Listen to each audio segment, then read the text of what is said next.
नमस्कार, आप देख रहे हैं न्यूज 18 बिहार झारखंड। मैं हूं आपके साथ रुचिका राज।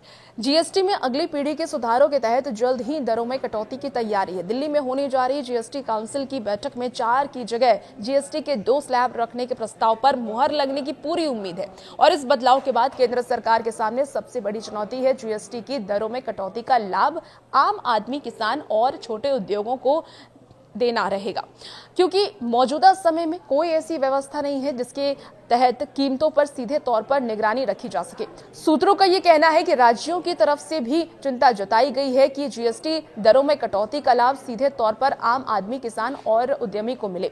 इसे सुनिश्चित करने के लिए कड़े कदम उठाने होंगे।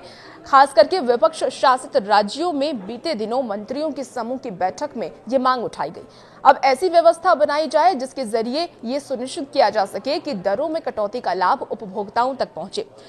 अब जीएसटी काउंसिल की बैठक में भी राज्यों की ओर से ये मुद्दे उठाए जा सकते हैं। राज्य सरकार का और सरकार का ये मानना है कि जब इतने बड़े स्तर पर फैसला होगा तो उसका सीधा लाभ उपभोक्ताओं को देना होगा, क्योंकि 12% स्लैब में शामिल 99% वस्तुएं बदलाव के बाद 5% के स्लैब में आ जाएंगी, जबकि 28% के स्लैब में शामिल करीब 90% वस्तुएं 18% के स्लैब में शामिल हो जाएंगी। लेकिन कई राज्य ये चाहते हैं कि एक निगरानी की व्यवस्था हो, जिससे कि ये सुनिश्चित किया जा सके कि सरकार की ओर से की जा रही कटौती का लाभ सीधे जनता को मिले। जीएसटी दरों में कटौती को लेकर के पुराना अनुभव सही नहीं रहा है। पूर्व में यह भी देखा गया है कि जीएसटी काउंसिल द्वारा कुछ उत्पादों और सेवाओं पर कर की दरों में कटौती की गई है और उन्हें कम दर वाले स्लैब में डाला गया, लेकिन उसके बाद कंपनियों ने अपने उत्पादों और सेवाओं के आधार मूल्य को बढ़ा दिया और उन उत्पादों की कीमतों में कोई कटौती नहीं हुई। उल्टे कंपनियों ने जीएसटी कटौती को मुनाफा वसूली का जरिया बना लिया।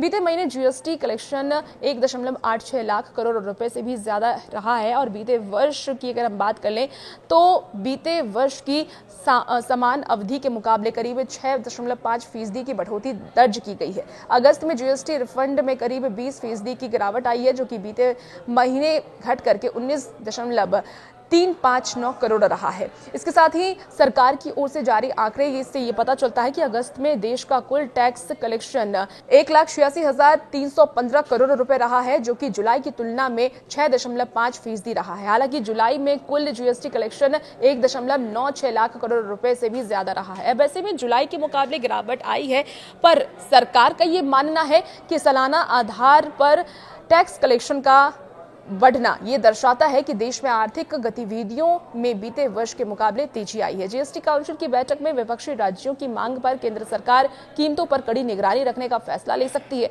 सूत्रों का यह भी कहना है कि इस दिशा में काम भी शुरू कर दिया गया है। उधर जीएसटी की दरों में कटौती के फैसले के बाद उद्योग जगत, कंपनियों और इसके साथ ही हितधारकों को सरकार निर्देश देगी कि कटौती का लाभ सीधे ग्राहकों को जरूर मिले। और भी इसकी वीडियोस के लिए आप बने रहिए न्यूज 18 बिहार झारखंड के साथ।